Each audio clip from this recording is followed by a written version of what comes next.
আসসালামু আলাইকুম বন্ধুরা, আপনারা সবাই কেমন আছেন? আশা করি আল্লাহর রহমতে আপনারা সবাই ভালো আছেন। আজ আমি আপনাদের সাথে কথা বলবো আমার ছাদ বাগানের ৩ গাছটি সম্পর্কে। এটি হচ্ছে আমার ছাদ বাগানের মিশরীয় ৩ ফলের গাছ।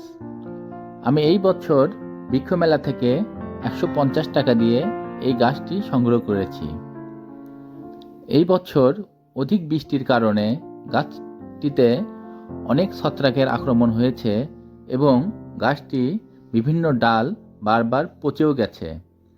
আমি ভেবেছিলাম হয়তো এই গাছটি আমি বাঁচাতে পারবো না।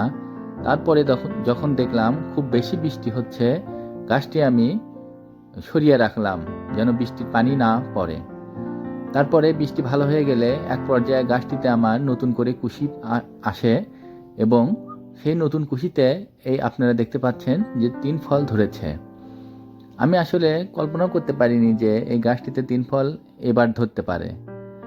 তারপরেও আমি কয়েকদিন আগে হঠাৎ করে গাছের দিকে তাকিয়ে দেখি ছোট ছোট ৩ ফল ধরেছে। মোটামুটি ৪টি অথবা ৫টি ৩ ফল ধরেছে। অনেক ছোট হওয়ার কারণে আপনাদের আমি বিভিন্নভাবে দেখানোর চেষ্টা করছি, আপনারা হয়তোবা দেখতে পাচ্ছেন। তবে গাছটির হেলথ অতটা ভালো না, কারণ বৃষ্টির কারণে আমি গাছটির খুব একটা পরিচর্যা করতে পারিনি। আসলে এই গাছগুলি বৃষ্টি পছন্দ করে না বা বৃষ্টির পানি সহ্য করতে পারে না।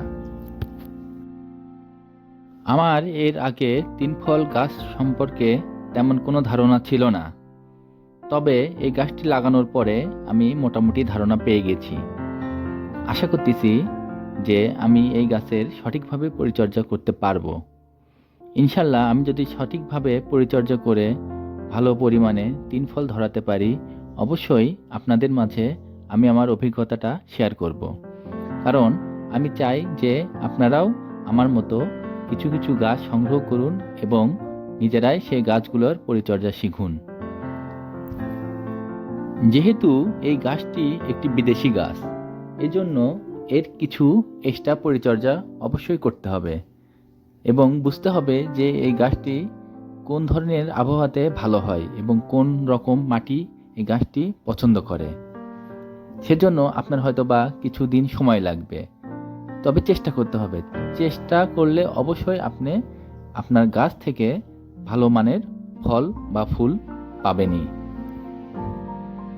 আপনারা বিদেশি ফলের গাছ কিনতে হলে অবশ্যই ১ পিসের বেশি কিনবেন না, কারণ আপনি যদি বেশি পরিমাণে গাছ কেনেন তাহলে অবশ্যই আপনি একটা বিপদের সম্মুখীন হতে পারেন। কারণ এই গাছগুলিতে আপনি আসলেই সঠিকভাবে পরিচর্যা করতে পারবেন কিনা এগুলো তো আপনার জানা নেই।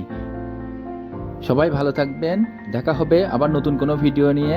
ততদিন পর্যন্ত সবাই ভালো থাকুন। আল্লাহ হাফেজ। আসসালামু আলাইকুম। গাছ লাগান, পরিবেশ বাঁচান।